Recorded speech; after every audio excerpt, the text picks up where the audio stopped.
Okay, hello everyone. Great. So we're getting class started. I have to step out for 1 second. I still have electricians in the house, and they set stuff up. I have to go approve the layout before they start cutting into the ceiling. So I'll be like 1 minute, and then I'll be right back. Okay.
Okay, and now I'm blurry, so let's fix that.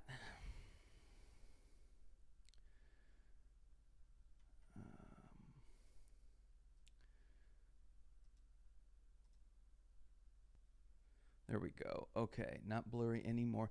Thanks. So it was just bad timing. We're having lighting replaced in the house, and they just right when I started class, they needed me to check the spots before they start cutting into drywall. They needed me to approve the location of the light. So thanks for your patience there. Okay, I'll take roll in a few minutes, and then we'll get to some stuff. Quite a bit to talk about besides even the statistics. We have a bunch of stuff to talk about today. So let's see, we're in Math 44. Right, so we've got, okay, so yesterday your questions were due for the survey. So I haven't graded those yet, but I will be I'm going to try to start that today, hopefully get it done, and then have it, hopefully available, the survey available for you later today or tomorrow, right? But I'm shooting for today, and since we have kind of a smaller class, I'm betting I can get that done. So hopefully people got their stuff in for the questions. Otherwise, you're going to have a harder time with things. So I have not graded these yet, but I'll go through and put those questions in there. If I see a couple little fixes I can make here and there, I'll try to do that. It just will make it easier overall. But some questions are sort of, to the point where I can't really do much with them to help out a little bit. So what I'm going to do, you see at the end of the first module is when you, let's see, wait, where was it? You picked your groups. Oh, then you've got your survey questions right below that. I haven't released it yet, but there's going to be in the module, it's going to show up where it says take the survey.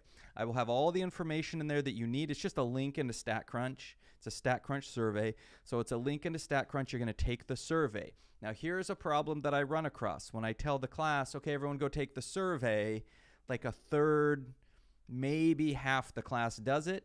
And then we don't have enough survey results. It's already hard in a 40-person class if we only get 35 people to take the survey. Those numbers are already too small. Well, we only have like 19 people in the class.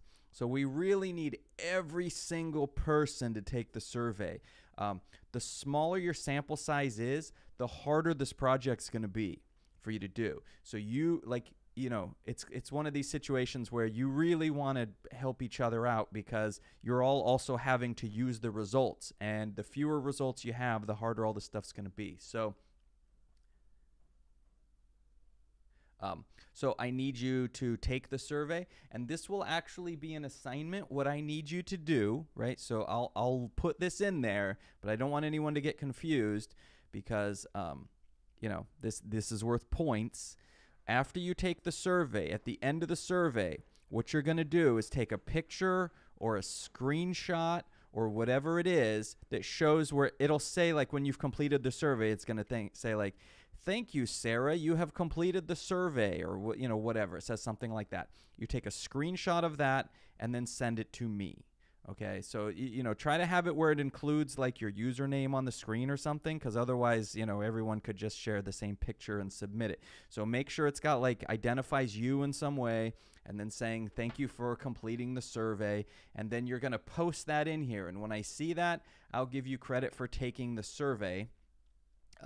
But really, you'll get some points for it, but also really, you can't do the survey unless you have results. We're already a low enrolled class. So you want to take the survey. It's in your own best interest to have every single person do it. So please stay on top of that. Please make sure you do that. I'll give you like a week to take it. I mean, honestly, it shouldn't take more than 5 to 10 minutes. I haven't put the thing together yet, so I don't know how many questions there is. But even when we have like 120 questions, people usually finish it like in the big classes that asked a lot of questions, like maybe 10 to 15 minutes to take the survey. Since we only have 19 people, I'm guessing the survey might take 5 to 10 minutes to take. And it's your results for the entire semester. So you really want to take this seriously. Plus, you get the 10 points towards the project, which again, these points early on are the easy points to get. You want to get all these easy points because when you turn in the actual project, it's graded at a much harder level.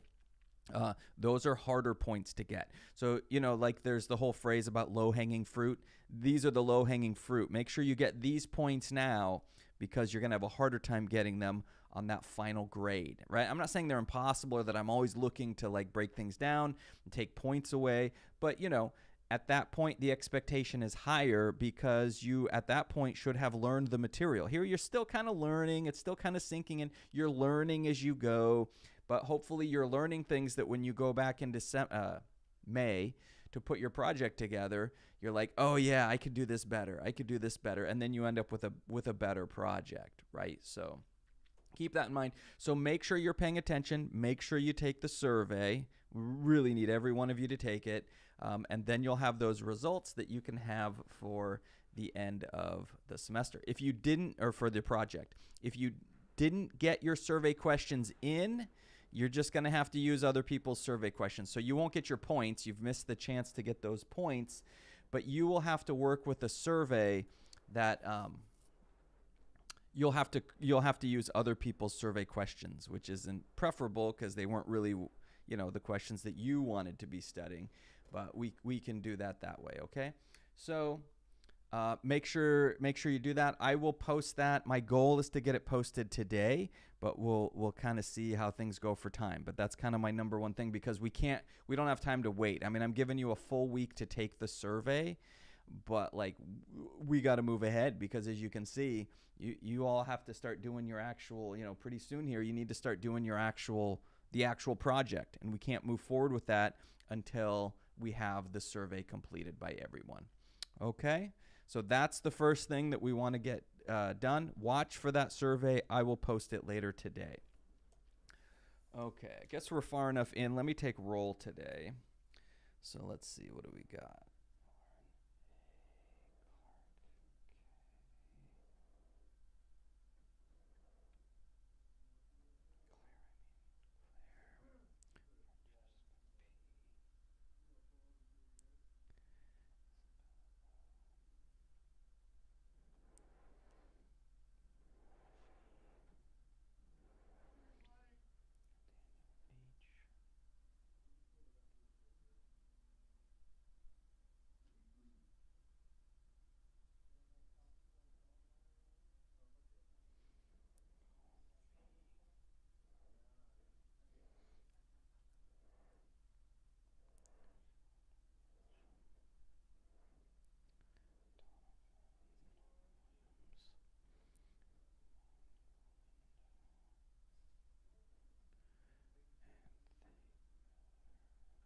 Okay, people I'm missing. What do we got here?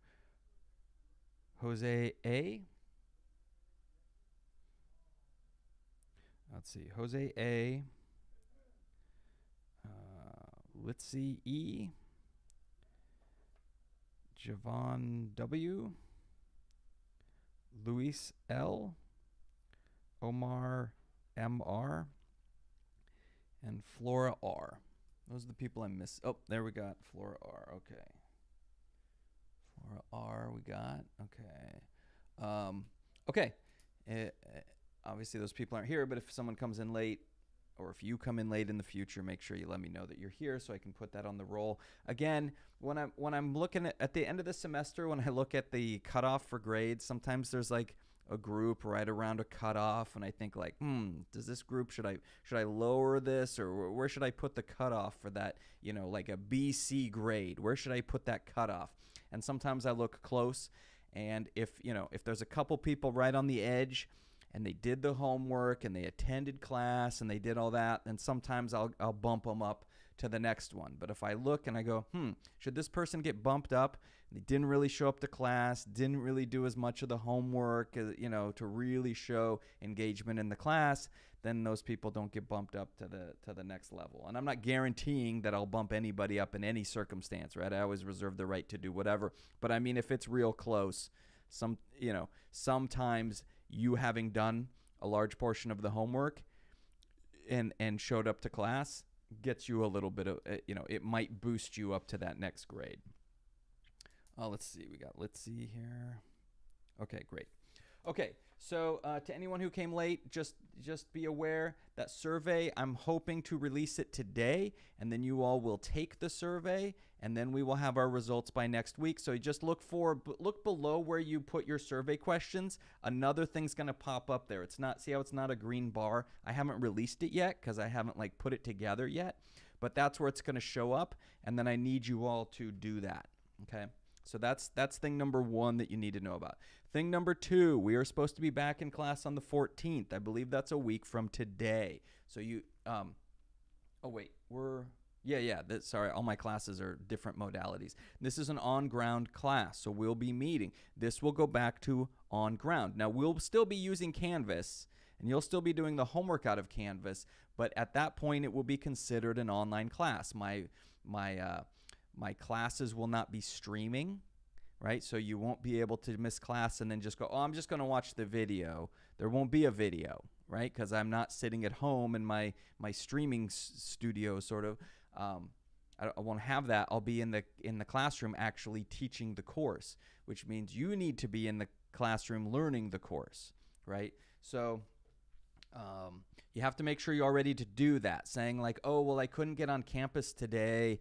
That's like it's not like we can excuse work for that. You got to be ready to go, right? This class is intended to be in the classroom. It was from the beginning.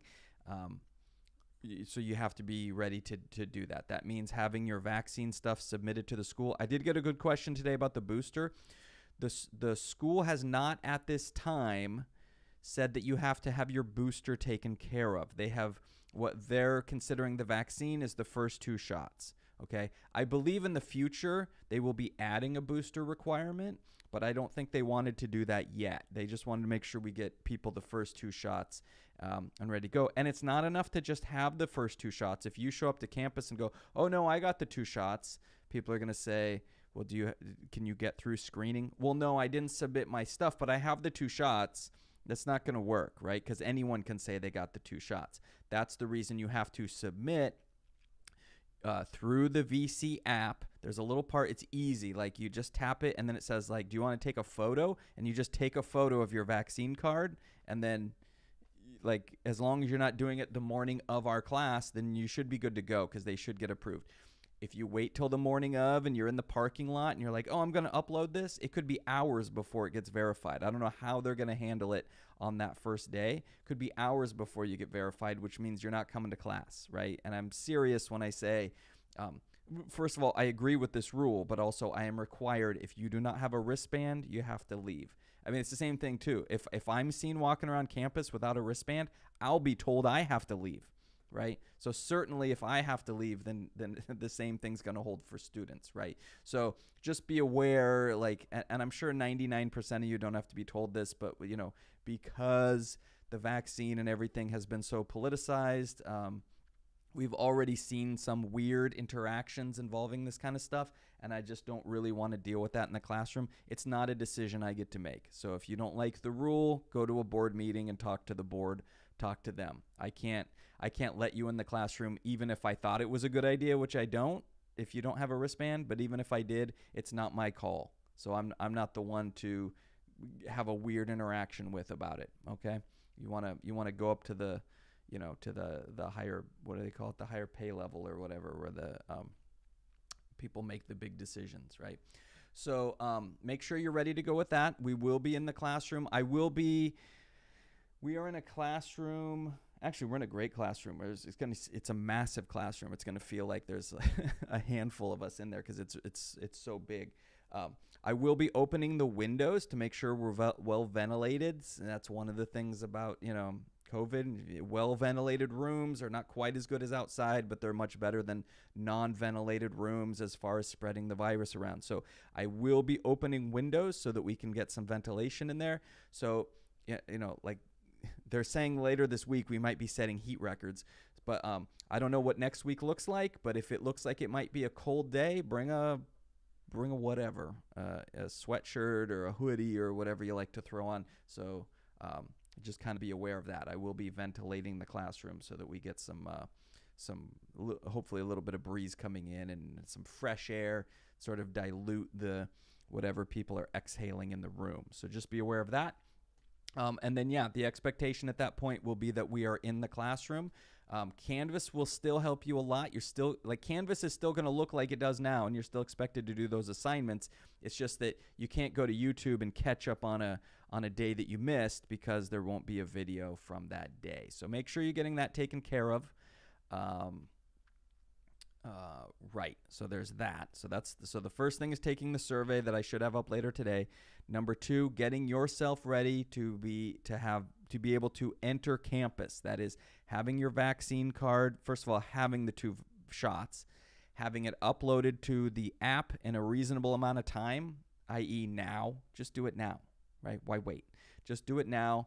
That'll work through the system, and then you won't be delayed. It's going to be a bummer if you show up to school and you've gotten the shots, but then I can't let you in the classroom because they won't give you the wristband because you didn't get approved in time.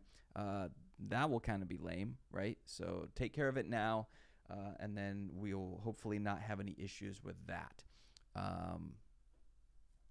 And then, yeah, those of you just continue to keep good records because, like I say, I suspect at some point they're going to require us to have the booster. They're sort of, I think, waiting on that to see how things go, but I suspect they will in the future. So don't lose your vaccine card, or put it somewhere with your important stuff, taxes and bills and stuff like that.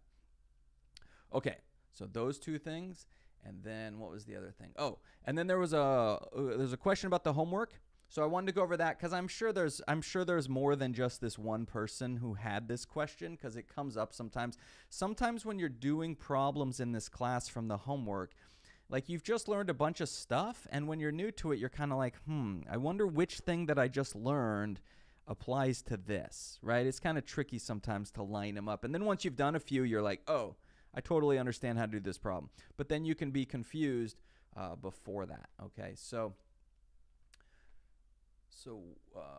Oh, right.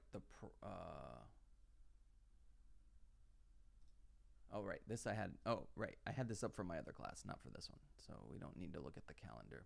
Okay, so here's the question. Let me see if I can center this a little better.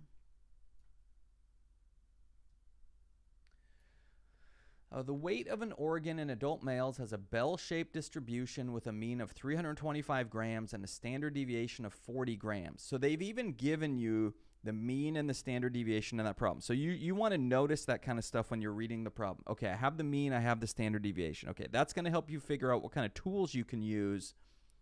Okay, well, that's pretty good. We have the mean and the standard deviation. Use the empirical rule to determine the following. So what's the empirical rule? The empirical rule is a rule of thumb. It's not exactly perfect, but it's a good rule of thumb that allows us to really estimate where our data is lying, right, where it falls. And it's this picture here. Move that a little bit. So it's a little blurry because I had to blow it up. All the pictures I could find online were like small. So then when I blow them up, they get all blurry and stuff. So here's your bell-shaped curve. We've got a bell-shaped symmetric curve. Well, what that empirical rule says is actually, they kind of sum it up right here even. Let me see if I make this a little smaller, then I can get it all on there. Yeah, there we go. Okay, so for a normal distribution, what you can do is you can mark off how many standard deviations you are away from the mean. So remember last time we talked about z-scores? The z-score is how many standard deviations you are away from the mean. Well, we can graph that, right? So we have the mean in the middle. So this problem would be what it doesn't really matter what the mean and standard deviation is here. It looks like the mean is 100 and the standard deviation is 10, but it can work for any problem. What that empirical rule says is that if we mark this up where we move up one standard deviation, then another one, and we keep going, we can come up with a good estimate for how much of our data falls within a certain range of this graph. So here's our mean at 100. When we go up to 110, that's up one standard deviation. When we go down to 90, that's down one standard deviation. Well, what the empirical rule says is right down here. So it's this part is the thing you want to be thinking about when you're doing this problem. 68% of the data falls within one standard deviation of the average. So that means one standard deviation above and one standard deviation below. 68% of your data approximately falls in that range. So that's why they have 68% right here. This is one standard deviation up. This is one standard deviation down. 68% of your data falls right in here. So for this problem, if they were asking how much of your data falls between 90 and 110, you'd go, oh, about 68%, right? 95% of the data falls within two standard deviations, so that you can go up and down. We can just mark these, right? Because if this is 68 for these two regions here, that means this one's 34 and this one's 34. So then you can start to break down what percentage of the data falls in each one of these kind of columns. They're not exactly columns because they're curved on top, but like how much of our data falls here, how much here, here. And then that's what the problem is about, is just going through and adding those values together, okay? So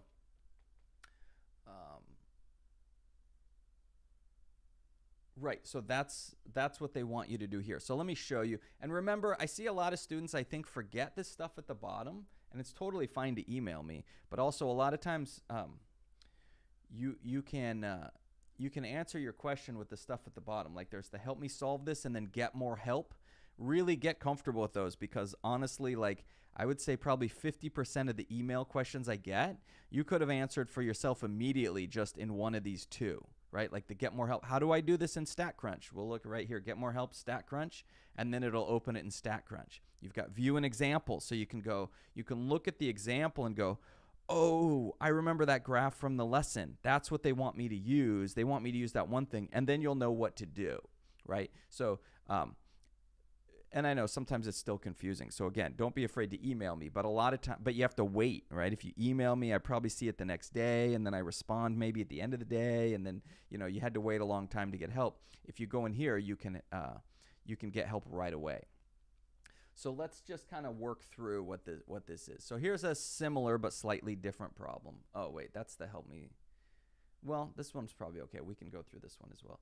So see, they break it down. You've got 325 as the mean. That's what we're told in the problem. So 325, the mean, is right there in the middle. Okay. And then we've got the standard deviation is 40. So what you're going to do, as we're moving to the right, you're going to go up 40. This would be 365, and this would be 405. And you're just going to mark these because each width of one of these columns is one standard deviation. Well, they told us in the problem the standard deviation is 40. So you're going to label those. Okay. And then, it's going to make me do it. I don't want to do that. Let's do this one where it's view an example. Okay, so different numbers, but the same idea. So we've got our shape. So here in this problem, the standard deviation is 20. So we're going to mark them off, going up 20, hit continue. And they say, okay, so what's this one? Well, 310 plus a standard deviation of 20 would be 330. So this one should be 330 right here. And then the next one should be 350, and so on. So you mark those up, and then you can see eventually we get them all labeled, right? So remember a minute ago how we said this middle region, everything within one standard deviation, that's 68% of our data. Well, look how they've broken it down into this one's 34, this one's 34, and then they're looking here, how much goes in each of these columns, and we're getting those labeled 13.5, 13.5, and then you've got another 2.35 down here, and then a really, really tiny amount over in this corner. Well, now that we have all those labeled, we can attack these problems. So they say about 99.7% of organs will be between what weights? Well, you go, 99.7, that's between 3 standard deviations, right? So you just add up all these areas that are within 3 standard deviations, and then you get your answer, right? If they say, well, what percentage of organs weigh between 270 and 350? Well, you just look here at 370 and then 350, and you're going to add up the values in those columns that get you to that total, right? So you're just once you have this picture created, it's just a matter of adding up columns. Like you're identifying the cutoffs, adding up columns, and going from there, right? So then they say, here's one. Like, what percentage of organs weigh less than 270 grams or more than 350? Well, less than 270 is now to the left of 270, and more than 350 is to the right of 350. So then you'd be adding up these areas on the outside. So you have to read closely to make sure that you're identifying the right columns, but then all this problem really is adding up some columns. You're adding up these numbers in these columns, but you have to read carefully to make sure you're doing the right ones, right? And they don't have to be symmetric. Notice this last one, 290 weighs between 290 and 350. Well, 290 is 1 standard deviation away. 350 is 2 standard deviations away, but that's these 3 columns. So you're going to go 34 plus 13.5, and then you're going to get the answer that you're looking for, okay? So that's how you do that problem. So I know at least one student was asking about that, and I just from the history of you sort of get a sense for these things as a teacher. I suspect that at least a few more people were probably wondering about that same thing. But again, I really look at these at the bottom, because sometimes when you're really stumped, you're new at this. You're new at statistics. It's not at all obvious. It's not at all obvious when you're supposed to use which tool. You're new. You're learning to walk, basically, right? It's statistically speaking. So don't be afraid to use the get more help. And then you go, like especially the example. If you do the help me solve this, then you're going to have to do a different problem. But if you look at the view and example, you go, I see what they're doing. I see how they did that. And then you try to do that for your problem. And then also the StatCrunch. A lot of emails where students are like, I don't know how to do this in StatCrunch. Well, remember, first of all, it's super easy on YouTube. Just Google or just look up StatCrunch, regression line or whatever it is that you're trying to do. And there'll be a video on how to do this. But also, if you click this, it generally just tells you how to do it in StatCrunch as well. Okay? So hopefully that helps and that you can get through that, okay? So let's see, I don't need these anymore.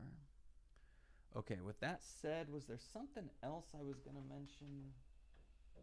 No, I guess it was just a matter of finding the right page. So I got to get to the right page here. Okay. Okay, so I kind of briefly, I think it was this class. Yeah, it was this class where there was, I lost internet for like 2 minutes during our class last time. And then the internet came back. But then once it did, we only had a few people that were still there. Everyone else left. So those of you who stuck around, you'll hear a lot of this stuff again that you heard. So I won't be repeating everything word for word, but it'll be some of the same concepts. That's okay. Hearing this stuff twice is probably good for you, right? So we are getting into the next chapter. Let's see. We're kind of moving into now. You've got homeworks due today, by the way. Just want to point that out. You got homeworks due today, so make sure you finish up those homeworks. Some of you are done with them. Some of you are not. Try to get that done because after today, you're now doing them for half credit. So try to get those done. And then later on, you can see I've got other parts of our project that you'll be working on. I'll release those here in the near future. First, we have to take the survey. You can't do any analysis of it until we get that thing taken. That's why it's important we get that done in the next week. I'll release these later. But we're getting into Chapter 4, describing the relationship between two variables. This is why it was really important that you use two quantitative variables. If you don't have two quantitative variable questions, then you can't do this correlation, and that's a major part of the course that's being left out of your project and is really going to look like you did an incomplete job. Okay? Now you might going, I think we didn't realize it at the time, but we only used one quantitative question. Well, remember, no one owns the questions. You can use any of the questions that you want that are in the survey. So, it might not be as nice as if you picked it because it might be weird. Like you might be associating two things that have nothing to do with each other. But you don't want to skip that portion of the project. You want correlation and regressions in your project. First of all, it looks really good. You get good graphs. It's an easy thing to talk about. If you do the work, you can easily spend a few minutes. And I'm not encouraging you to create filler time because that's actually kind of annoying when I'm grading if people are clearly just trying to stretch the time and they don't have the content to fill it. But it's a good thing to talk about. I'll be looking in the projects for people talking about regression and correlation and that kind of stuff. So you should talk about it. And it's if you understand what you did, you can make a nice picture with the scatter plot and the regression line going through it. It looks really good. A lot of people leave the regression line out of the scatter plot, and I always kind of wonder why. There's not usually a good reason why they did. I think they just didn't understand it. So, this might be a note that you make to yourself. In your project, it's like, unless you really can explain to me why you don't have it in there, you should have a scatter plot in there with your regression line. Now, I get you may not know what that means yet because we haven't talked about this stuff. But make a note to yourself for your project. Include a scatter plot with a regression line and then talk about correlation. That is one of the key things that I think when I see it done right, I go, this person has a good understanding. Like it's not the only thing. There's lots of things. But when I see like this Chapter 4 material done well on a project, then it kind of puts me thinking like this student knows what they're doing. Versus when they don't, this is kind of where it becomes obvious because everyone gets mean and standard deviation and stuff, but this is kind of where we start to see a divide between students who understand the material and are kind of trying to sound like they understand the material. So this is a good one. So with that said, let's jump into some of this material. So things like, can we predict the cost of a subway fare from the price of a slice of pizza? Why would those be related? Why, every item out there is affected by all sorts of things. The price of an item, right? You've got supply and demand affect prices differently. You've got, is there a government subsidy for this thing? Is it being subsidized in some other way? Is there a need? Right? Is this an item that people have to have, like insulin?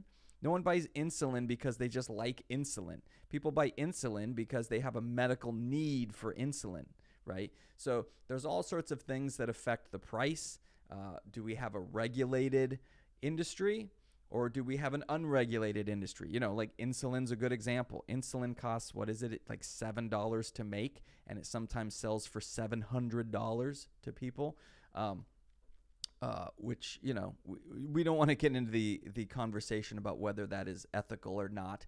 To me, it's kind of a no-brainer whether that's an ethical way to run a business, but that's kind of how we do things. So, when someone needs something to live and you're sort of price gouging, then there's a whole rabbit hole we could go down, but we don't want to go down that. We just want to realize that there are lots of things that affect the prices of things. So does it make sense that we could predict the cost of the subway from the slice of pizza, those prices? And the answer is maybe. Maybe there is, even though they seem completely different. One of the big things you see in the news right now is inflation, right? And there's a little bit to this about inflation, but also it's one of the scare tactics that's being thrown out there to get us all, most of these news agencies want us to believe something, so they're throwing, they're trying to get us to have fear and stuff like that. But inflation is a real thing that affects the prices of things, and a lot of times inflationary, when we're undergoing an inflationary pressure like we are right now, it doesn't affect just one item; it affects lots of things. So it is reasonable to think that if the price of pizza is going up, the price of the subway fare may also be going up. Those may be related to each other. So that's the question. How closely related are these? Like, at some point it may have seemed ridiculous when someone tried to make the connection between ice cream sales and shark attacks. I mean, on the face of it, you're like, what? That's like the dumbest thing I've ever heard. And then you realize, wait a minute, they're actually really closely related? Oh, that's weird, right? But the key is, and that's the problem with looking at things in such a simplistic way that a lot of times we see done in the news, and when you talk to people, they're kind of just thinking very surface level about things, right? But it's uncovering that hidden meaning, the hidden connections that are not immediately obvious. That is the heart of statistics. That is the power of statistics, and that is why we care about statistics, because they can show us connections that a lot of people, if you only think one level, which is a lot of people, you never really understand what's going on. You have like these ideas in your head, but your ideas suck because they've never actually been subjected to like deep thinking, critical thinking that you can do. That's why this course can be very rewarding, even if you don't think you're going to use statistics a lot in your job. Can be very, very rewarding going forward because you'll be able to think about things at a deeper level than the people around you. And the reality is, in most situations in life, if you and some other people are trying to get the same thing, a job, a promotion, a spot on a team or a group or something like that, if you're thinking at a deeper level than those other people, you're probably going to get the position and they won't, right? So you want to be able to like look deeper and see the connections between things and see if they make sense, right? So what we see here is a scatter plot of pizza costs and subway costs. So what a scatter plot is we take one of our quantitative variables and we put it on the x-axis, one of our quantitative variables and put it on the y-axis. Now, how do I decide which one is which? It depends on what you're doing. There's no good answer for that. You could try it both ways and see what makes sense. Usually, if you're going to be inputting a value and calculating the other one, then the one you're putting in should go on the horizontal axis. The one you're calculating should go on the y-axis. But that's not even like a hard and fast rule. There's reasons and times when you wouldn't necessarily do it that way, okay? But here's a scatter plot. we've got pizza prices on the x-axis. We've got Subway prices on the vertical axis. Let's see. Yeah, did I say that right? Pizza on the horizontal, Subway prices on the vertical. And what you're looking for in these scatter plots is a pattern. Is there a pattern that you can describe in a way that will allow you to maybe make predictions? And if the answer is yes, then that is what we call a correlation. Okay, and I can't say this enough. Correlation does not imply causality. Okay, what does that mean? It means that we're seeing a connection here and we are seeing two things being related. It does not mean that if I raise Subway prices, that's going to cause pizza prices to go up. Or if pizza prices go up, that's going to cause the Subway prices to go up. It is simply a situation where we see two variables closely related going up and down at the same time. In all reality, there is no cause and effect between Subway and pizza prices. In fact, the Subway and pizza prices are both subject to other variables that we have not investigated yet, right? Inflation would be a reasonable one to look at, right? If inflation is going up, it's probably going to affect both of these items. Maybe not, but there's a good chance that it will. Other things. Are these in the same part of town? Are we looking at pizza slices that are near the Subway? Because in that case, maybe something's happening around part of town, construction or something, where less people are going to some of these stores during construction to buy pizza. And also they're not getting on the Subway at the same time because of the construction. They're going to a different Subway stop. So maybe that would affect prices. There's different things that we don't really know until we've looked into it. But when I look at this, I see a pretty good pattern. Now, is it a perfectly straight line? No. But in reality, it never will be, right? If your data is coming out in a perfectly straight line every time, like you're studying something and all your points lie on a perfectly straight line, you probably don't need statistics to study that, at least not this part of it. You can just do that with algebra because we know how to deal with points that all lie exactly on a line. That's what beginning algebra was like half about, right? But what we could do is realize, like, there definitely seems to be a relationship here that as the price of pizza is going up, the price of the Subway is going up as well. So we're understanding that connection. These two variables are directly related. If you remember back to algebra, when we say they vary directly, that means when one goes up, the other one goes up. Now, it doesn't mean they go up dollar for dollar. It doesn't mean that if pizza goes up 50 cents, that Subway goes up 50 cents. But maybe if pizza goes up 50 cents, maybe the Subway goes up a quarter. But they're going in the same direction, right? So that's what you're looking for. There's lots of different things you can see in your scatter plot. You're looking for a pattern. So here's kind of the process. You look for a pattern, and then you go, I wonder what that pattern means. How could I interpret that in a meaningful way? Okay. And then you try to give that kind of explanation. And that's the thing, just so everyone knows, that's where the A projects come from. The projects that get the A's are the ones where all your work looks good. You covered everything you were supposed to. You addressed it all. You gave good explanations. The difference between a B project and an A project is your conclusions. Did you give conclusions that are meaningful and insightful in some kind of way? Were you able to really use the mathematics to tell, like, we're going to do a regression line. Did you interpret the slope of your regression line to say, oh, it looks like every time that pizza goes up 50 cents, that the Subway goes up a quarter? Like, if you can make that kind of thing, I go, oh, that person really understands the math behind correlation and regression, right? So really digging into it and being able to find that underlining meaning and come up with a good conclusion, that takes a project from a B to an A. Okay, a B usually means you covered everything, you did it well, you gave good conclusions, but like not deep conclusions, right? But you got to have those conclusions in there. You're going to hear me say this a lot, but I always get them at the end of the semester. If your project is just you reading stuff from StatCrunch,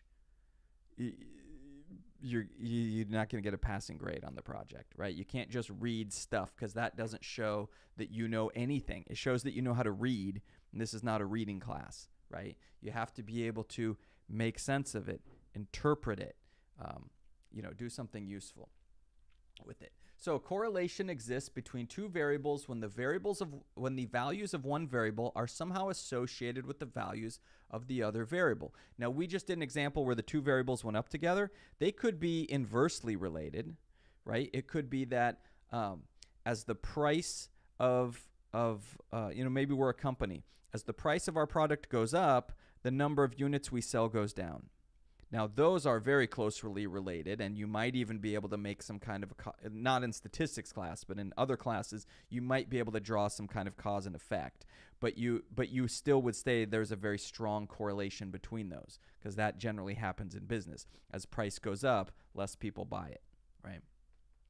So when we talk about, this is really important, because the human brain is we are designed to think about cause and effect. And sometimes I have to catch myself because I hear politicians, I hear people on the news, they're using statistics, and then all of a sudden they use that to justify a cause and effect relationship. And you have to be able to stop and go, okay, wait a minute. That's where they made the jump now into opinion, right? They were talking about statistics. They were talking about a scientific approach. Now they've jumped into opinion, possibly propaganda, whatever they have a point of view that they're trying to sell you on. And maybe that's okay, but you should be able to separate those two parts of the argument. Here's the part that's like, objectively, scientifically, mathematically, statistically accurate. And then now we've transitioned to the opinion part, where now this politician is trying to use those statistics to justify getting me to vote some certain way, right? But that line, especially for people who don't have the critical thinking skills, don't have the statistics background and stuff, finding that line is really hard, because the truth is, if you know statistics, you can just sound like you know what you're talking about and that everything is justified, and people's eyes glaze over and they're like, you sound smart. I'm just going to trust that you know what you're talking about. But that's what we don't want to do with politicians and people in power. We want to make sure that when they're trying to get us to do something, we can stop and go, wait, is this really what you're telling me it is? So you got to be able to find that dividing line and go, nope, we've now moved into your opinion. We've left the objective part behind, right? So correlation is a relationship between two variables. It is not necessarily cause and effect. Okay. Let's look at the shape of things. So we are mainly going to be focusing in this class on what we call a linear correlation, right? So there are other types of correlation, like you can see here, this graph right here, that looks like a parabola to me. It would be really ridiculous of us to try to draw a line through this data that describes this data, because it's clearly not linear. It's not a line. It's a curve. Looks pretty parabolic to me. I would probably throw a quadratic regression at this, but we're not going to do a ton of that in this class. We're going to mainly focus on linear regressions. Most times that regressions are used in the real world in statistics, it's a linear regression that you're using. So we're going to focus on that. Now, if you need to use some kind of other regression later in life, it's kind of the same idea, but the rules are a little bit different. But the basic concept for a quadratic regression is roughly the same as a linear regression. Just that linear regression, we can be a lot more exact and specific with what we're doing, little trickier as you get into more and more complicated shapes.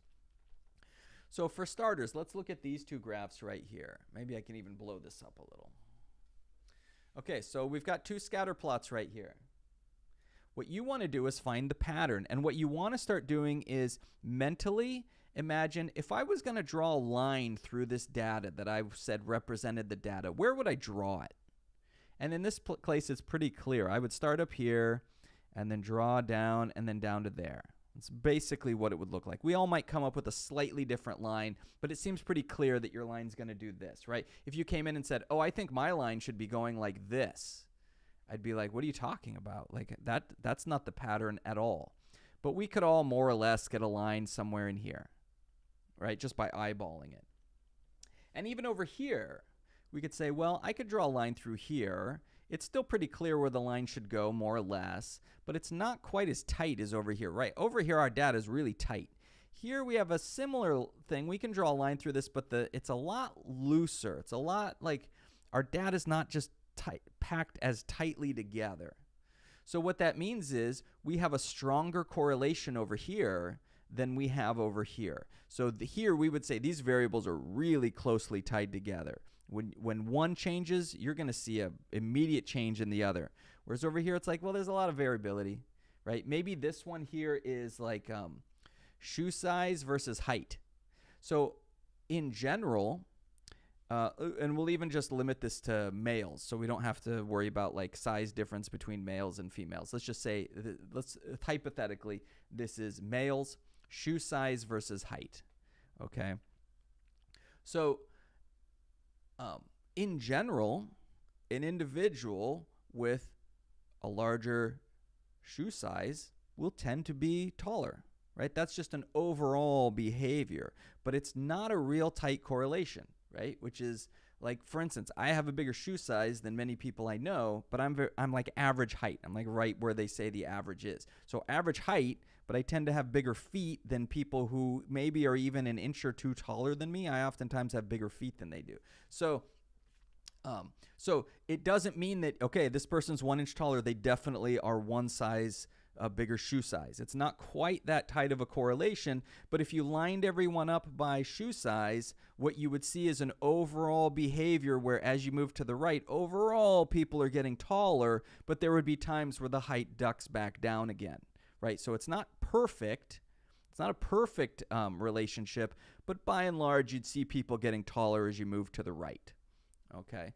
So we can have a loose correlation or a tighter correlation. So how do we tell the difference? It would be nice if we really had a way of getting our hands on a value that could measure that tightness of the correlation. Do we have data really packed together like here?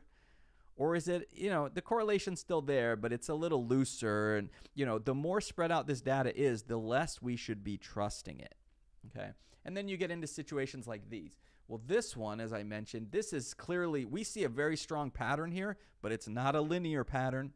So, try to draw a line anywhere you want over here. It's not going to fit well in this data, right? Any line you make is going to look ridiculous, okay? So you would throw this out and not put a linear regression on this, okay? What about this other one? And here's the thing, you have to decide that. The thing about StatCrunch is if you tell it to calculate something, it will give you an answer. It's just that your answer may be absurd. This is another one of the reasons why you can't just go on your project and just read a bunch of StatCrunch printouts, because it doesn't, StatCrunch will, you just press some buttons, StatCrunch will do stuff. Do you understand what you had it do? So having it calculate a regression for something like this, you have to be smart enough to decide, oh, I don't want a linear regression on that because that's not linear. What about this over here? You could have StatCrunch do a linear regression on that, but where would you draw the line through this data? Like, I think you could come up with some different lines. Someone could go, well, I think you go straight across. Someone could go, well, I think it kind of starts down here and goes up here. And someone could say, no, I think it starts up here and goes down here. Like, how can you tell the difference, right? There's no discernible pattern here. There's no clear point where we would draw our line through the data. So here we would say there's no correlation or that the correlation is extremely weak. This is what happens when you have variables that have nothing to do with each other, right? Nothing to do with each other. So maybe instead of up here we did shoe size versus height, maybe down here we do shoe size versus IQ. Now, I'm just guessing that if we graph shoe size versus IQ, we would get something that looks like this. In other words, your shoe size has nothing to do with your IQ. There are tall people who are very smart. There are short people. Oh, I said shoe size. So there are people with small feet who are very smart. There are people with large feet who are very smart. There are people with medium feet who are very smart. We wouldn't really see a connection to, oh yeah, your shoe size is going to determine your IQ on an IQ test. No, it's going to look like this, and we'd say, you know what? There's really no connection between these variables. That's what you would expect to see. When you are doing regressions and correlations, you should be looking visually at the graph, and you should be looking at the numbers I'm about to show you. A lot of times people go with one or the other. You got to do both. Okay, it only takes a second to look at the scatter plot, and seeing the scatter plot can really open things up, and you go, oh yeah, there's not going to be any correlation here before you ever even see the R value. But when you look at one without the other, it can be deceiving, right? We can construct a graph. Oh, I haven't even mentioned R value yet. Let me throw that in there. I was about to do it, but I'm getting ahead of myself. We have this way of measuring the strength of a correlation between variables. It is called R, the R value. R is an extremely important thing in statistics. R is one of the top things you're going to learn in this class, right? If I had to name off like 5 things that are important, R and correlation and regression would be one of them. In fact, R is such an important idea. The programming language, I think it's based on Python. Someone took Python and then, you sort of build Python out to be an entire programming language specifically for doing and visualizing statistics. That programming language is called R, the letter R. So if you're interested in that, you can look up R and start messing around with that programming language if you happen to be someone who's interested in statistics.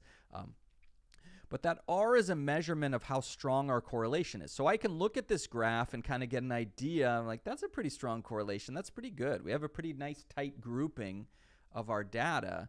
But we also want this R value. Now, the good news is StatCrunch is going to give you the R value.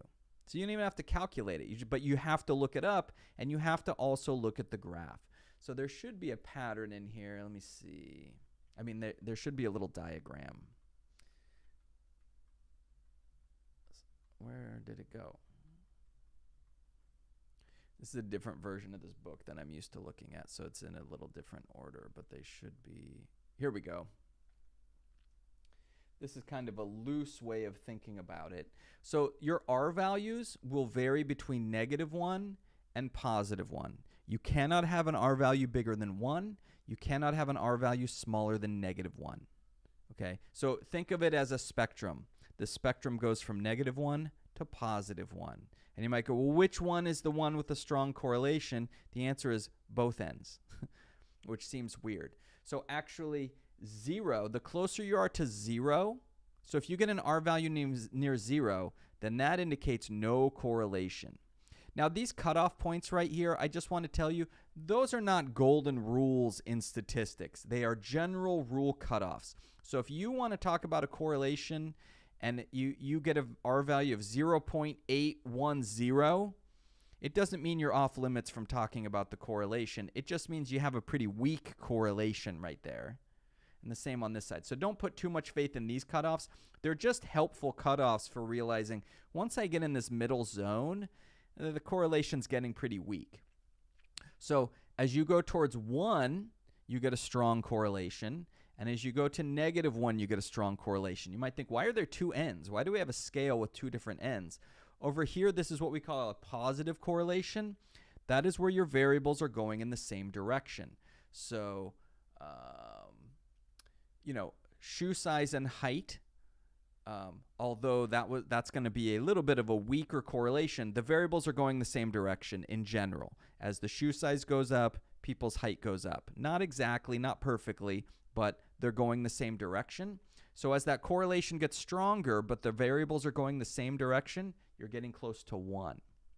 What if your variables are going the opposite direction, but there's a strong correlation? That gets you closer to -1 over here. So this would be like price and sales. As your price goes up, your sales go down, right? So in that case, there's a strong correlation, but it's an inverse relationship where they're going opposite directions. So that's where you get the -1 there. Okay, -1. So that's what you want to think about. If your R value is close to 1, that means you have a strong correlation and they're going the same direction. R value close to -1, strong correlation, but they're going opposite direction. Correlation getting closer to 0, your correlation's just really weak. Okay, so it's a weak correlation. So let me get back up to where we were. So let's go back. Oh, yeah, there we go. Let's go back and look at our picture. So notice here for our R value is negative, but it's really close to 1. So we see a pretty, like I say, it's very clear, more, roughly where your line would go here. So I see a pretty strong correlation. I got an R value close to -1. That tells me it's a strong correlation, but the variables are going opposite directions from each other. Over here, I have an R value that's a little bit weaker. It's kind of like right near that cutoff where we're like, well, it's almost to the point where we don't even want to draw a connection here. But it's kind of on that cutoff. You could if you wanted. But notice the R value is positive, and notice as the X variable gets bigger, so does the Y variable. They're going up. You could think of it as the same way you do a slope. Remember, a positive slope is an increasing function, negative slope decreasing function. It's the same thing here, because actually the slope is going to be part of the line that we draw through these. So that it's not like I'm just drawing an analogy. It's literally what it's based on. Okay, so that I've introduced you to it. Let's officially define it. The linear correlation coefficient R measures the strength of the linear correlation between the paired quantitative X and Y values in a sample. Okay, that sounds super fancy. What's it saying? It's saying you've got two quantitative variables and you're plotting them on a scatter plot, and we're seeing how strong the linear correlation is between those. Is it tight like this picture, or is it a little bit looser like this picture? Okay. Right, and then a bunch of information we don't need there. So they give you some more information on it. The good news is, right, like 10 years ago, we'd have to go through and we would do all these formulas by hand. Now you have StatCrunch, and the reality is people don't calculate these things by hand anymore. So you will not have to calculate an R value by hand in this class, so don't get scared by these formulas. What you will have to do is know how to have StatCrunch do it for you and understand what the R value means. Understand how to interpret it, okay? And then, of course, know that the methods of this section apply to a linear correlation. We are limiting ourselves to linear correlations for the work that we are doing. Okay, if you go on and take more statistics, you'll learn about other types of regressions, but we're not going to cover them in here. So some properties of the linear correlation coefficient R. The value of R is always between -1 and +1. If all values of either variable are converted to a different scale, the value of R does not change. That's nice. That makes sense. If you convert to a different unit, you wouldn't expect the strength of those things connection to be any different, so that's good. The value of R is not affected by the choice of X or Y. In other words, I talked before about how you could choose one variable to be your X and the other variable to be your Y. Well, if you switch those around, your R value doesn't change, which makes sense because you still have the same connection. Doesn't matter if you're drawing it on the X-axis or the Y-axis, they're still connected in the same way. And that's what that R value is really measuring, right? R measures the strength of a linear relationship. It is not meant for things that are quadratic or cubic or quartic or exponential or logarithmic. I mean, all those functions that you learned about in algebra, you can do regressions for all of those things, but we don't learn about them in this class, okay? R is very sensitive to outliers in the sense that a single outlier can dramatically affect its value. So if you have an extreme outlier in your problem, it can screw up your whole correlation, unfortunately. That outlier basically, because it's so far away from everything, it has leverage in this thing we call the residual in the calculating of the R value, and it gets weighted extra high, and it like tilts the scale, right? Imagine like leverage where you have like, you're trying to pry something open and you can't get it with a screwdriver, so you get like a big crowbar, and now you have that leverage to really leverage that crate open. The outlier is like that. Since it's so far away, it exerts all this leverage on the rest of the problem, and it affects things greatly, right? I'm betting there's a picture in here if I remember right somewhere. So let's take a look. We don't need to calculate it by hand. We'll do that in StatCrunch when we get there. Let me remember. Where's the thing I'm looking for? That's the thing we looked at a minute ago.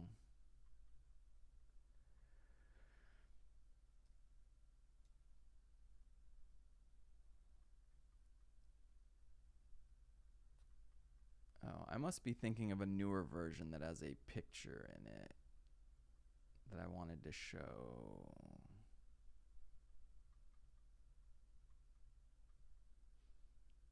Maybe it's in a different section. This is an edition of the book I'm not as familiar with. So remember, and I'll even see this when I'm watching the projects at the end of the semester. People will show me a correlation, and then they'll start talking about how one thing causes the other. You want to get that straight. We cannot prove causation. We can't even really imply it. We don't have the tools for that. It would be irresponsible to do so. And sometimes people go, well, it's obvious. Believe me, there's a lot of things we hear every day that is like common knowledge that are ridiculous. Okay, it's not obvious at all. That's what I'm trying to get at about. You don't want to think one layer deep. You want to think 3, 4, 5 layers deep. And this is the kind of stuff that allows you to do that. Let's see. Am I on time? I got about 20 minutes left. Let's see. Where do I want to go? Oh, so when we're let's see. So for your projects, you should have 2 quantitative variables. You should create a scatter plot. You should put the linear regression line through that scatter plot. Like that should be a visual that you use in your project. Like most of the time I'll leave the visuals up to you, but I just don't want there to be any confusion. One of the visuals you have in your project should be a scatter plot with a linear regression drawn through it. Sometimes people show me the scatter plot in their project and they're talking about the linear regression, but they didn't graph it on the scatter plot. And I always wonder, like, why? Why didn't you just put it? Why didn't you put the regression line on there? You're talking about it. It would be helpful for me to see it, but you didn't graph it on there. It looks so good when you, like, so much information is given when you graph that regression line, and on top of it with the scatter plot, and then you give the R value. So much information is given. There's no reason not to. So just make yourself a note. Scatter plot with regression line, mention R value, talk about the connection, right? That's something that should really be in every one of these projects. And then, of course, this that I've been saying.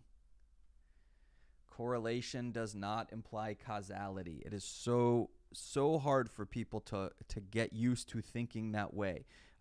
So much of us in society, as soon as 2 things are connected, oh, well, then one's obviously causing the other. When you get into it, almost never is one thing purely causing the other thing. It might have an effect on it, but there's probably other things having an effect as well. But if I want you to do a certain thing, I want you to buy a product or vote a certain way or do a certain thing, then I'll just make it seem like the thing I'm talking about causes some other thing and go, well, it's obvious, right? It's common sense. Like that's a clue right there. If anyone ever tells you that something is common sense or that it's obvious, what they are probably trying to do is getting you from thinking any further about it, right? They're trying to shame you into like, well, don't you see it's obvious? Oh, yeah, I do. I see it's obvious. Of course I do. I'm not dumb. I see what you're talking about. It's people do this in arguments. They try to bully you into thinking that their way is correct. If someone tells you something's obvious or common sense, it probably isn't. It's probably something that requires a little bit more thought, and they don't want you to do that thinking, right? They just want you to agree with them. So, you want to be able to do that. Okay, let's see if we can open in StatCrunch. Let's see.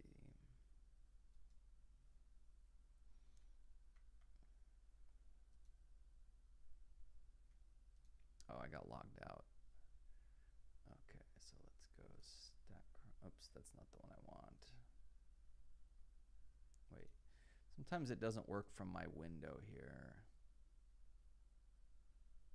Oh, it did. Sometimes it doesn't. Oh, see, yep, it doesn't sign me in if I do it that way. So let's go through here. And then from the homework, I go into StatCrunch and it logs me in. I know sometimes students, they'll say like, oh, I can't take the survey or I can't do this thing because they're not logged in. If you go through the homework and then go to StatCrunch, it usually works. Like I'm having to do now. I'm having to go this roundabout way to get to StatCrunch. But see, now it's got me logged in. Now it knows who I am and it lets me press the button. So I know sometimes that same thing happens to students. In fact, I should just hide that StatCrunch button. But okay, so here we are. So let's just say I've got some numbers, right? And I'll just make these up, but let's say we've got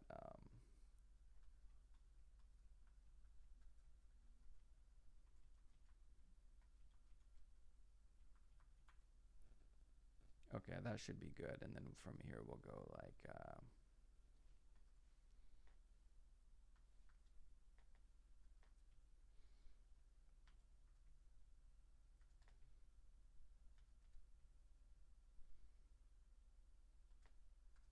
and I'm just making up these numbers, by the way.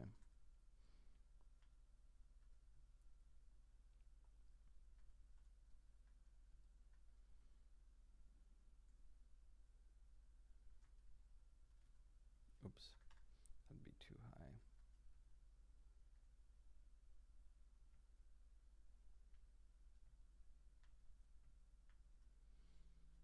Okay, so we can graph this.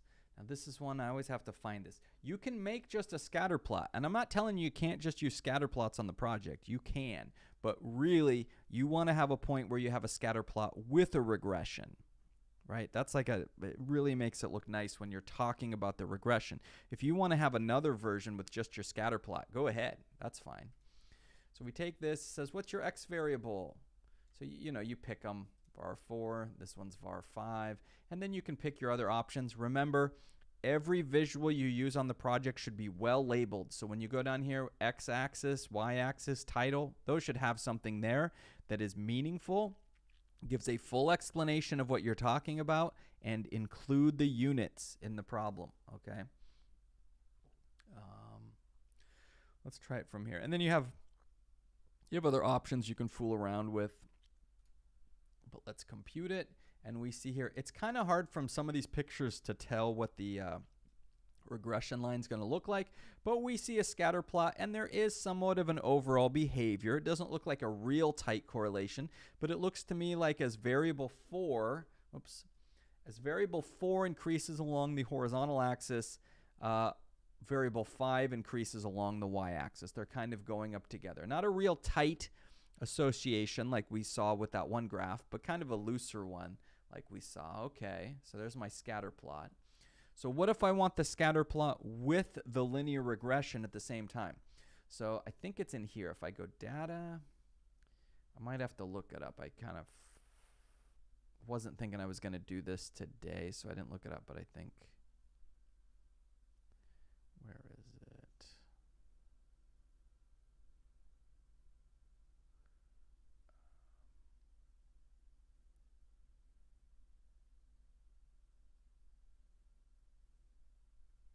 Regression, simple linear. This is a little different too. So we got variable 4, variable 5. As far as this, the hypothesis tests and the confidence intervals, those you learn at the end of the course. So don't worry about these for now. You're going to have you have an entire chapter on hypothesis test, an entire chapter that covers things like confidence intervals, so you can do that. Also this prediction value, but let's you can change your color scheme, put your labels in there. You can do some different stuff, and we hit compute, and it gives you this. Now, I think sometimes students fail to realize this is 2 pages. See how at the top it says 1 of 2? You're looking at 2 pages, and see this over here, it tells you can go to the second page. So then there's a second page there. So that's what I've been talking about. There's a scatter plot with our linear regression graphed on the scatter plot. Okay, you want to be able to look at that, because sometimes by looking at it, you'll go, oh yeah, that's not a very good regression, or the correlation is weak, or you look at it and go, oh yeah, that looks pretty good. That's a pretty strong correlation there.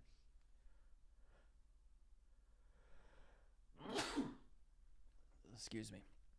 So so the picture's good. So do like I did, except you're going to put in better labels, and you might play around with the where your axis starts and ends and that kind of stuff, but then save it and you can put it in your graph. Okay. So what is all this other stuff? This first page is just a bunch of like letters and numbers. What is that talking about? Well, come down here, you've got this. What is that? var5 equals 16.93 plus 1.09 var4. What is that? Is that like an alien language? What are we talking about? You know this. This is y equals mx plus b. Although in statistics, they like to write it as y equals b plus mx. But that's all this equation is, y equals mx plus b. You learned that in beginning algebra, not even intermediate algebra. You learned it in beginning algebra. So you know what this is. Now, it looks weird because instead of an x, they write var4. And instead of a y, we've got var5. But that helps you keep straight which variable is which. It's just a different way of representing the variable. So instead of x and y, we call them var4 and var5. And then you remember which one it is, right? So what is this? This 1.095, that's our slope, right? Y equals mx. If this is our x, then that means this is our m. That's our slope. What was slope? Slope was rate of change. Remember how many times we said that in algebra class, that the slope was the rate of change? That's telling you how you can expect one variable to change when the other one does. So if I make my variable 4 go up by 1, this says I can expect my variable y to go up by 1.09523881. That's helpful. And again, we can't use this to predict perfectly, but the stronger that r value is, the better our predictions will be, right? So what this line does is it allows us to make a prediction that is reasonably good if we have a good correlation. So, remember back to like shoe size versus height. Well, we could take this line and then we could predict, well, if someone has a given shoe size, we can use this line to predict their height. Now, are we going to predict perfectly every time? No, but we're probably going to be close most of the time, right?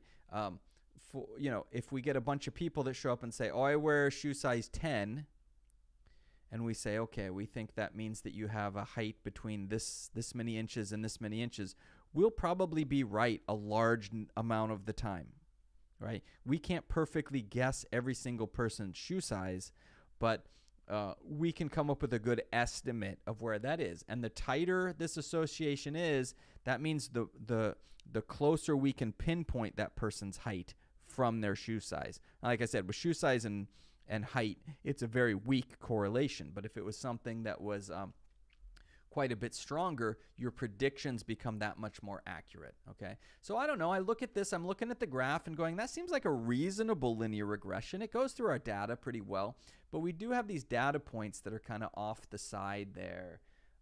I don't know. Is that a good correlation or not? It's kind of hard to tell from this picture. You go back and go, oh, well, they gave us the R value, right? The correlation coefficient, the R value there. Oh, that's pretty weak. Our R value is 0.782.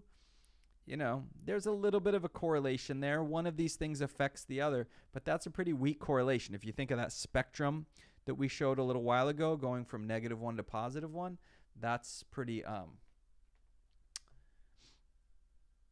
that's not a real strong correlation. So we wouldn't put a whole lot of faith in this relationship, but it does appear that there is something, probably there is a variable that partially affects both of these things, right? And if you change that variable, it's going to change the two things we're keeping track of, var4 and var5 in this case, but it's not going to change them in a way that's so tight that we can make really good predictions about.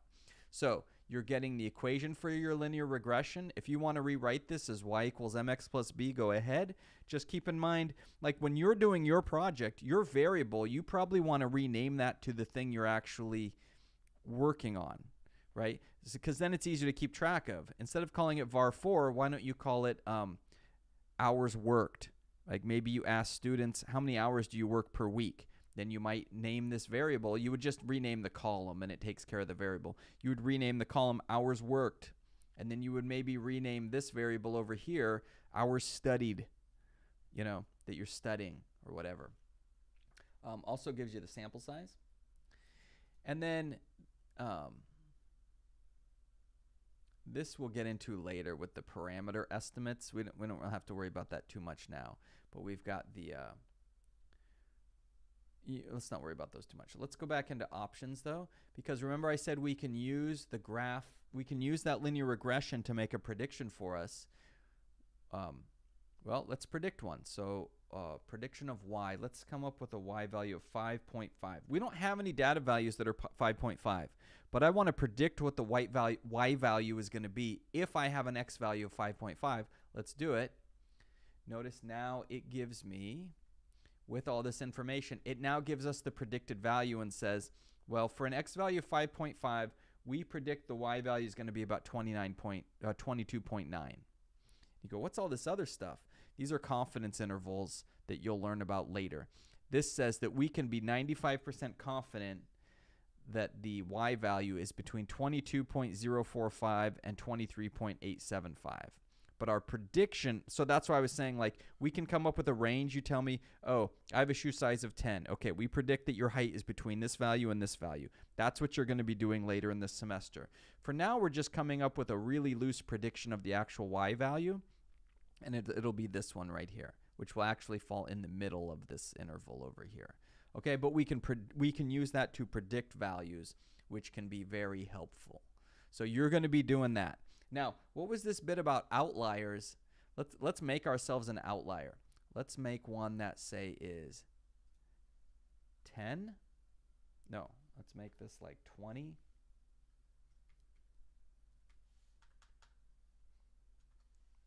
The arrow button didn't want to work. And then let's pick something here that's going to be like 8. Okay, now you saw how all those other values were kind of loosely correlated, right? Not real tight, but like loosely correlated. Look what happens now when we do it.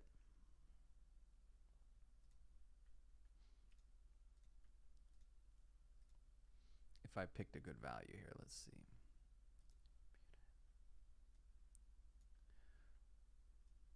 So for one thing, we can already see that one outlier, my R value dropped considerably. So now all of a sudden this data is less useful to us. Now, with that said, there's a tendency to go, okay, I'll just get rid of the outlier and everything will be fine. That's not ethical statistics. You can't just remove the data points that you find inconvenient. Those data points, assuming that, like, if you think they were collected appropriately, then throwing those data points away is like hiding part of the picture. It's like lying. You're telling people that you got certain results when really you got different results. And people do this. It's unethical, and it has very serious consequences. When statistics is done bad for health reasons, when statistics, telling people that smoking isn't addictive and all this kind of stuff, then people end up getting hurt. So you cannot ethically throw away data points without having a good reason, and also you should point it out. Generally, when you're doing like statistical work and you throw away some data points, you can do that, but you have to justify why. And you can say, oh, we had these two outliers and we threw them out because we think there was a mistake with our, the sun was hitting our weather station in the hottest part of the day at this time, and that's why we got temperatures of like 200 degrees, which obviously is a mistake. So we are excluding those data points from our work. So then you're not hiding anything. You're not trying to trick anybody. You're not lying by hiding data points. You're not hiding evidence or truth. You're saying, well, we had these data points, but we have really good reason to believe that we should not include them in our work. So we're telling you they're here, and we're telling you why we're excluding them. Then no one's going to think that you're up to like sketchy stuff because you were upfront about it, right? They call transparent, and you can see what was going on behind the scenes. But if you're getting rid of data points and not mentioning it and not having a good reason, then you're probably doing things poorly. All right, let's look at the graph. Now, look at this now. Does this line look like it represents our data very well? No, that looks terrible. And what did I do? I introduced one point that was an outlier. So that's why we saw in the chapter, it mentioned how outliers can affect our regression and our correlation in a big way. One outlier, right? This outlier is so far away, it's like leveraging things. It was like leveraging the rest of the data. It's so far away that its weight is like magnified. Like if you put, like a lever, right? Like lever, simple machines, a lever. Crowbar is a lever, right? You're leveraging something. That's what this data point is doing. It's leveraging everything this direction. And so then everything gets thrown off. And at this point, like you can just see visually, we would never use this line to predict anything. It looks useless. It's meaningless in terms of this data set, right? So we may be able to argue in our work that this data point was a mistake. We think an error was made here. Here's why we have good reason to believe an error was made. You can't just justify like, well, this must be an error because it's different than the rest of it. You have to have like a justification. Like, for instance, I just talked about like, weather temperature data. If we can argue, no, we later figured out that a certain type of the day, the sun hits this in a way where the computer overheats, and then it gets weird data, and it says it's like 250 degrees outside, then it's pretty clear, yeah, errors were made, right? But you cannot use the fact that something is an outlier as justification for it being a mistake. You have to understand why the mistake is occurring. And it's still a problem because even if you can justify removing this data, well, if it's because the sun was hitting my temperature data at every time that day and we at that certain time, causing the computer to overheat and make bad measurements, well, then what are we missing? We're missing the real temperature at that time. So like eliminating some data points, a lot of times people have this idea that like, oh yeah, I had a good reason to eliminate it. It was clearly a mistake, so we got rid of it. But that's still a problem because it means we don't have the real temperature at that time, which means that our analysis is now incomplete or wrong, or there's lots of different things that could go on with it. So we want to be careful about that, okay? So it's going to make sense to stop there. So we'll stop there. So things you want to be working on. Watch for the survey. My goal is to have that out in hours from now, or maybe an hour from now. We'll see if I can. I have a 1 o'clock class. We'll see if I can get it done by my 1 o'clock class. Make sure that you're preparing to come to school next week and that you're all ready to go with that. People who don't make it to the classroom, I'm not really going to be able to make exceptions for you. You're just going to miss class, right? So make sure you're ready to go with that. It's probably going to be weird the first day back. I don't know what the parking lot's going to be like. Enrollment is down, but usually the first time on campus for a semester, so people everywhere. We have our enrollments down and we have more online classes, so maybe parking will be great. And hopefully all of you make it to the classroom and we can all have a discussion and that kind of stuff. So be prepared for that. Make sure you're doing the homework. You have homework due, I think, today. So make sure you're getting caught up on that and that's ready to go. And then I will talk to you in a couple days, okay? So I'll shut down the YouTube stream, and then I'm going to jump over to Zoom. And I know there's a couple people that want to talk to me in Zoom, so that's great. I'm happy to talk to whoever. I also have office hours from 12 to 1, so you can, if you can't talk to me right now, feel free to come back from 12 to 1 and then talk to me about that. I do have class right at 1, so don't come at like 12:55 and ask questions, but you can get help at that time as well. Okay, thanks everybody.